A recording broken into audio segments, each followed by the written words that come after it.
Hello everyone, સ્વાગત છે તમારું મારા કિચનમાં। તો વરસાદમાં ઠંડા ઠંડા વાતાવરણમાં ખાવાની મજા પડે તેવા અને ઘરમાં જ રહેલા મસાલા કે સામગ્રીમાંથી જરાય પણ તેલ ન રહે અને એકદમ ટેસ્ટી ક્રિસ્પી બનતા ડુંગળીના ટીકડી ભજીયા બનાવીશું। અને હા, એકદમ ઓછા સમયમાં બની અને તૈયાર થાય છે। જો તમને મારો વિડીયો પસંદ આવે તો સ્કીપ કર્યા વગર એન્ડ સુધી જોતા રહેજો અને હજુ સુધી મારી ચેનલને સબસ્ક્રાઈબ ન કરી હોય તો પ્લીઝ સબસ્ક્રાઈબ કરજો। તો ડુંગળીના ટીકડી ભજીયા બનાવવા માટે પહેલાં આપણે મસાલો કરવા માટે મોટું બાઉલ લઈ લેવાનું અને મેં અહીંયા ઝીણી એવી ડુંગળી સમારીને રેડી રાખી છે। તો માપ પ્રમાણે હું અહીંયા 2 કપ ભરી ડુંગળી લઈ લઈશ। અને હા, હું અહીંયા 2 વ્યક્તિ માટેના ભજીયા બનાવું છું એટલે મેં 2 કપ ભરી ડુંગળી લીધી છે। તમારે જે રીતે બનાવવા હોય એ રીતે તમે લઈ શકો છો। તીખાસ માટે 3 લીલા મરચાં ઝીણા સમારીને અંદર એડ કરી દેવાના। હાફ ટેબલ સ્પૂન હળદર પાવડર એડ કરીશું। 1 ટેબલ સ્પૂન ધાણા જીરું પાવડર એડ કરીશું અને હાફ ટેબલ સ્પૂનથી થોડું વધારે રેગ્યુલર તીખું મરચું એડ કરીશું। ચપટી જેવી હિંગ એડ કરીશું। ટેસ્ટ અનુસાર મીઠું એડ કરી દઈશું। હાફ ટેબલ સ્પૂન જેવો ગરમ મસાલો આપણે અંદર એડ કરી દઈશું અને હાફ ટેબલ સ્પૂન કાળા મરીનો પાવડર આપણે અંદર એડ કરવાનો અને થોડી એવી કોથમીર સરસ એવી ધોઈ અંદર એડ કરી દેવાની। અને જે કપના માપ પ્રમાણે ડુંગળી લીધી હતી એ 1 કપ ભરી આપણે ચણાનો લોટ અંદર એડ કરી દેવાનો।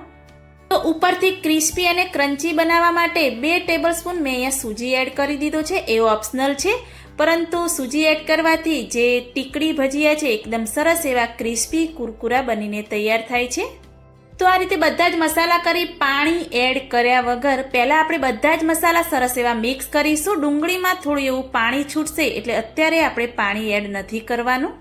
તો થોડો એવો ચણાનો લોટ ઓછો લાગે છે એટલે મેં અડધો કપ ફરીથી ચણાનો લોટ અંદર એડ કરી દીધો છે। પહેલેથી જ વધારે લોટ એડ નથી કરવાનો, જો જરૂર પડે તો જ આપણે લોટ એડ કરવાનો। તમે જોઈ શકો છો કે થોડું એવું ડુંગળીમાંથી પાણી પણ છૂટવા લાગ્યું છે અને જો જરૂર પડે તો જ તમારે 2 થી 3 ટેબલ સ્પૂન પાણી એડ કરવાનું। તો મેં અહીંયા થોડું એવું પાણી પણ અંદર એડ કર્યું છે। તો થોડું એવું પાણી એડ કરશો એટલે પાણી છૂટશે અને આ રીતેનું આપણું બેટર તૈયાર થશે। તો અત્યારે આ રીતે કઠણ એવું બેટર આપણે રેડી કરી અને રાખી દેવાનું। થોડું એવું સૂજી એડ કર્યું છે, લોટ એડ કર્યો છે, બધાને ઢાંકી અને 5 થી 10 મિનિટ માટે આપણે એને પલળવા માટે રાખી દઈશું। 10 મિનિટ જેવું થયું આપણે ચેક કરીશું। તો ડુંગળીમાંથી પાણી છૂટે એટલે થોડું એવું બેટર છે એ ઢીલું પણ થઈ જશે। તો આ રીતેના આપણે ગોળ એવા વડા જેવો શેપ આપવાનો છે। તો થોડું એવું 2 ચમચી જેવું પાણી ફરીથી એડ કરીશું અને મિક્સ કરીશું। તો આ રીતે પાણી એડ કરશો એટલે ડુંગળીમાંથી પણ પાણી છૂટશે એટલે ઢીલું એવું બેટર થઈ જશે। એટલે થોડું થોડું પાણી આપણે એડ કરતું રહેવાનું, વધારે પડી ન જાય એનું ધ્યાન રાખવાનું। તમે જોઈ શકો છો કે બેટર સરસ એવું પરફેક્ટ એવું આ રીતેનું આપણે રેડી કરવાનું।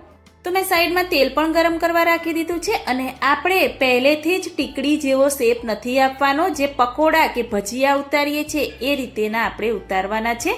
તો તેલ પણ થોડું એવું ગરમ થઈ ગયું છે। તો નોર્મલ તેલ ગરમ હોય ત્યારે જ આપણે ઉતારવાના, એટલે અંદરથી કાચા ન રહી જાય ને ઉપરથી લાલ ન થઈ જાય। તો ધીમી ગેસની ફ્લેમ પર આપણે આ રીતે દજાય નહીં એ રીતે જેટલા સમાય એટલા અંદર એડ કરીશું। તો આ પકોડા છે એ પકોડા બનાવી અને એમાંથી જ આપણે ટીકડીનો શેપ આપવાનો છે। અને હા, ખાસ ધ્યાન રાખવું કે જ્યારે પણ તમે પહેલાં પકોડા તળો ત્યારે એને કાચા પાકા તળવાના છે, એકદમ પ્રોપર એવા નથી તળવાના। જો તમે ડાયરેક્ટ ટીકડીનો શેપ આપી અને તળવા માંગતા હોય તો જે બેટર છે એને થોડું એવું કઠણ રાખવાનું, પરંતુ આ રીતે પકોડા બનાવી એમાંથી ટીકડીનો શેપ આપી અને તમે ટીકડી બનાવશો તો એકદમ પરફેક્ટ, એકદમ ટેસ્ટી અને ક્રન્ચી બની અને તૈયાર થશે। તો પકોડા છે એ કાચા પાકા એવા સરસ એવા તળાઈ ગયા છે। તો એને ઝારામાં લઈ અને સાઈડમાં રાખી દઈશું। એ જ રીતે બધા જ પકોડા બનાવી અને આપણે પહેલાં તો રેડી કરી દઈશું। તો આ રીતે બધા જ પકોડાનું જે બેટર છે એ બનાવી અને પહેલાં આપણે રેડી કરી દેવાનું અને પછી એમાંથી ટીકડીનો શેપ આપવાનો। તો આ રીતે મેં બધા જ પકોડા કાચા પાકા એવા તળી અને રેડી કર્યા છે। હવે એમાંથી આપણે ટીકડીનો શેપ આપીશું। તો આ રીતે એક વાડકી લઈ લેવાની અને નીચે સપાટી સીધી હોય એ રીતેની વાડકી લેવાની, તો સરસ એવો ટીકડીનો શેપ આવશે। તો તમે જોઈ શકો છો કે આ રીતે તમે વાડકીને પકોડા ઉપર પ્રેસ કરશો એટલે ટીકડી જેવો સરસ એવો શેપ આવશે। તમારે જેવી ટીકડી જાડી કે પાતળી જોઈએ એ રીતે પ્રેસ કરી અને બધા જ પકોડાની આપણે ટીકડી બનાવી અને રેડી કરી દઈશું। તો મેં તમને કહ્યું કે ઘરમાં રહેલા મસાલા અને ઘરમાં રહેલી સામગ્રીમાંથી અને જ્યારે પણ વરસાદ આવતો હોય ને ખાવાની ઈચ્છા થાય ત્યારે ઝટપટ બની અને તૈયાર થઈ જાય છે. તો આ રીતે ધીરે ધીરે કરી બધો જ આપણે ટીકડીનો શેપ આપી રેડી કરી દઈશું. તો તમે જોઈ શકો છો કે એમાં બધા પકોડામાંથી સરસ એવો ટીકડીનો શેપ આપી દીધો છે. સાઈડમાં તેલ પણ ગરમ કરવા રાખી દીધું છે.